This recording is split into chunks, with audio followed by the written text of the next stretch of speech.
जय माँ इंद्राक्षी, जय अम्बे। इंद्राक्षी धाम के ज्योतिष पाठशाला कार्यक्रम में आप सभी का हम स्वागत करते हैं। आइए इस अंक में हम बात करते हैं स्थिर राशि के स्वभाव के बारे में। हमारी 12 राशियां होती हैं। 12 राशियों को 3 कैटेगरी प्राप्त हैं या उन्हें हम 3 श्रेणियों में विभक्त करते हैं। प्रथम श्रेणी की हमने आपसे बात कर ली थी, जिसे हम कहते हैं चर राशि। 3 श्रेणियां होती हैं इन 12 राशियों में, 4 उनके पार्ट होते हैं। चर राशि, स्थिर राशि और द्विस्वभाव राशि। इससे हमें बहुत कुछ जीवन का अंदाजा निकल जाता है। अब देखो, जिन जातकों की चर राशि थी, तो चर राशि में कौन कौन सी राशि आती हैं वो हमने पार्ट बना दिया है।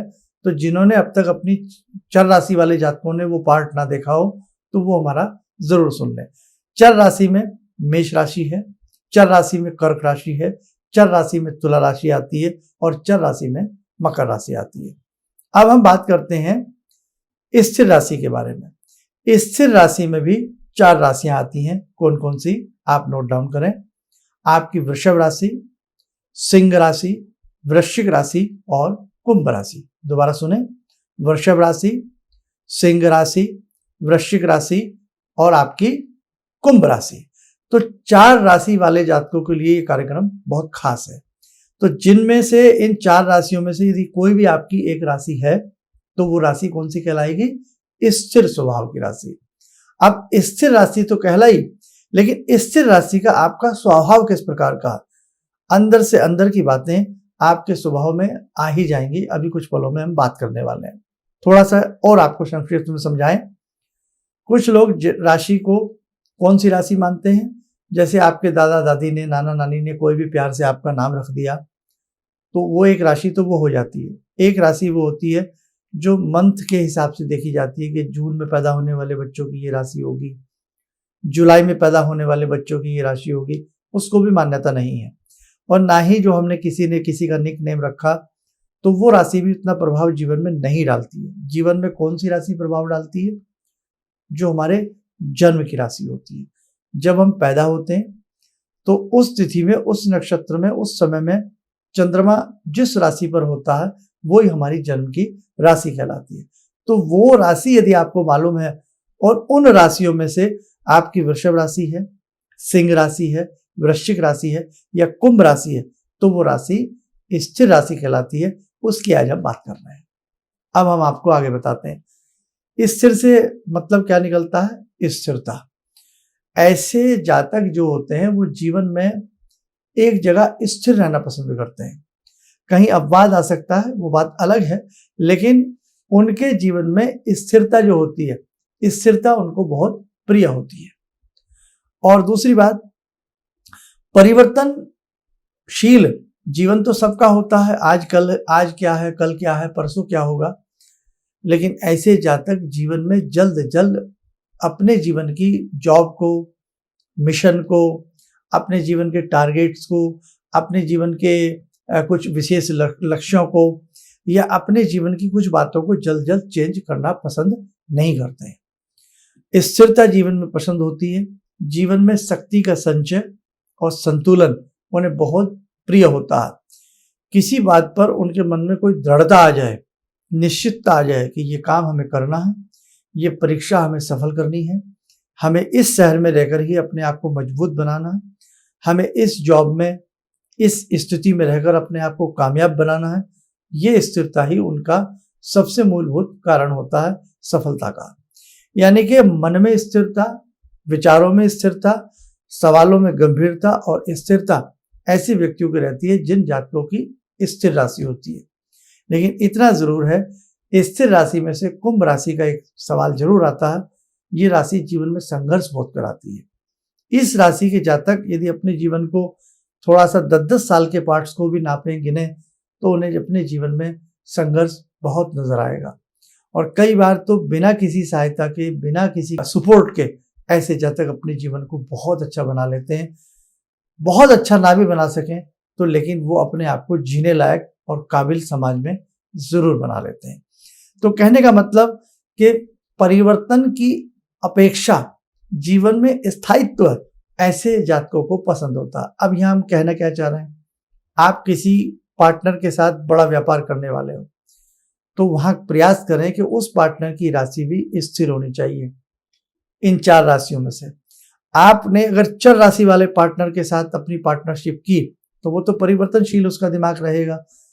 आप चाहेंगे आपकी फर्म, आपका ये काम यहाँ रहे, वो उसको उठा करके दूसरी जगह ले जाने का प्रयास करेगा, आपको दिक्कतें आएंगी। इसलिए ही जब ज्योतिष में कुंडली का मिलान किया जाता है तो पति पत्नी की राशियों की संज्ञा भी देखी जाती है। आपकी राशि स्थिर है, आपकी राशि चर है, आपकी राशि द्विस्वभाव है। अब एक चीज और बताएं, ऐसे ही हमारे लगन भी होते हैं। हमेशा जब विवाह होता है, संस्कार होते हैं, फेरे होते हैं, वो स्थिर लगन में किए जाते हैं तो शुभ रहते हैं। ऐसे ही जब किसी दुकान का मुहूर्त किया जाता है या किसी बड़े उद्योग का मुहूर्त किया जाता है, उसमें हम चर लगन की बात करते हैं। तो देखो, बहुत सारी ऐसी चीजें हैं साधकों, जो ज्योतिष में आप थोड़ी सी गंभीरता से उसे समझने का, जानने का प्रयास करोगे ना, तो जीवन में आनंद आ जाएगा। तो आज का ये छोटा सा अंक जरूर हमने आपको बताया है। तो यदि आपकी राशि, जो हमने आज 4 राशियां आपको बताई हैं, तो आप स्थिर राशि के जातक हो। आपके अंदर स्थिरता पहली पूंजी है। आप किसी भी व्यापार को बार बार चेंज मत करना, किसी भी व्यापार को बार बार उसके स्थान परिवर्तन मत करना। उसके लिए किसी एक बार मर्मज्ञ से मिल करके कि मेरे लिए कौन सा स्थान उपयुक्त है, मेरे लिए कौन सा व्यापार उपयुक्त है, या मेरे लिए किस दिशा में जाना उपयुक्त है, बस एक बार वो जान लेना, कामयाबी आपके कदम चूमेगी। ऐसे ही जब बच्चे 10th के बाद दिशा निर्देशन में आते हैं, आपको पीसीएम दिलाएं, फिजिक्स केमिस्ट्री मैथ से आगे बढ़ाएं, बायो से आपको आगे बढ़ाएं, कॉमर्स आपको दिलाएं, तो वहां पर भी ये माता पिता को वैदिक कुंडली बना करके उन बच्चों के बारे में भी जान लेना चाहिए। तो आज 4 राशियों की बात हो गई। अब हमारी 4 राशियां और बची जो द्विस्वभाव में आती हैं। 4 राशियां चर में, 4 राशियां स्थिर में और 4 राशियां हमारी द्विस्वभाव में। द्विस्वभाव में 4 राशियां हमारी कौन कौन सी आती हैं? मिथुन आती है। अभी मिथुन वाले जातक इंतजार कर रहे होंगे कि हमारा कुछ नहीं बताया, तो मिथुन आती है, कन्या आती है, धनु आती है और मीन राशि आती है। तो इन 4 राशियों का अगले पार्ट में आप सुनिएगा और जानिएगा। तो बाकी आज के लिए जो हमने इसमें बातें बताई हैं उन्हें एक बार ध्यान से सुनिएगा। आपको अपने स्वभाव का, नेचर का जरूर पता लगेगा। हो सकता है आपके परिवार में किसी की ये राशि हो तो उनका नेचर भी आपको पता कुछ कुछ जरूर लग सकता है। वो व्यक्ति किस गंभीरता के साथ आगे बढ़े ये भी आपको मालूम पड़ सकता है। तो आइए अब समय हो चला आज की ध्यान साधना का। जुड़ते हैं आज की ध्यान साधना में भगवान श्री राम से। ओम रामो राजमणि सदा विजयते, रामं रमे संभजे, रामेण विहता निशाचरचमू, रामाय तस्मै नमः। रामानास्ति परायणं परतरं, रामस्य दासोऽम्यहम्। रामे चित्तलया सदा भवतु मे, भो राम मामुद्धर। राम रामेति रामेति, रमे रामे मनोरमे, सहस्रनाम तत्तुल्यं, राम नाम वरानने।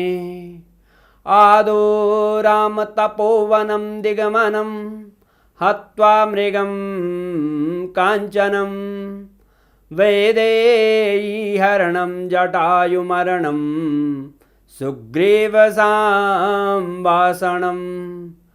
बाले निग्रहणं समुद्रतरणं, लङ्कापुरे दाहनं, पश्चात् रावणकुम्भकर्णहननं, एतद्धि रामायणम्।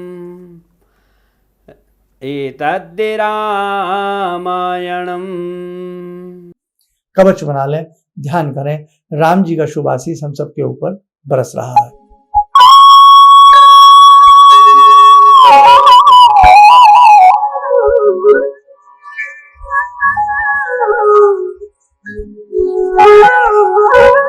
ओम बोलते हुए सामान्य हो जाए। देखो साधकों, 29 जुलाई की गुरु पूर्णिमा है और गुरु पूर्णिमा में हम विशेष प्रकार का गुरु पूजन करने जा रहे हैं। और वास्तव में अगर गुरु प्रसन्न हो जाए तो भगवान प्रसन्न होते हैं, ये जीवन आनंदित हो जाता। तो जो भी इस विशेष प्रकार के गुरु पूजन का हिस्सा बनना चाहते हो 29 जुलाई में इंद्राक्षी धाम में आप लोग आ सकते हैं। उसके लिए अपना नाम नंबर आप लोग रजिस्टर करा दीजिएगा। बाकी जो 4 राशियां बची हैं उसके लिए आप हमारा नेक्स्ट एपिसोड जरूर देखिएगा। चलिएगा, आप सब लोग स्वस्थ रहें, सुखी रहें। इन्हीं शुभकामनाओं के साथ हम अपनी वाणी को विराम देते हैं। जय जय अम्बे। किसी भी समस्या के समाधान के लिए मिले प्रसिद्ध हस्तरेखा एवं वास्तु विशेषज्ञ प्रोफेसर धर्मेंद्र शर्मा जी से। नोट: शिविर में भाग लेने हेतु एवं व्यक्तिगत रूप से मिलने के लिए कॉल करने का समय सुबह 10 बजे से शाम 6 बजे तक। हमारे विभिन्न ज्ञानवर्धक कार्यक्रम देखने के लिए आप हमें अभी सब्सक्राइब करें, बेल आइकन को प्रेस करें ताकि आप देख सकें हमारा कार्यक्रम सबसे पहले। और अधिक जानकारी के लिए फेसबुक पेज को लाइक करना न भूलें।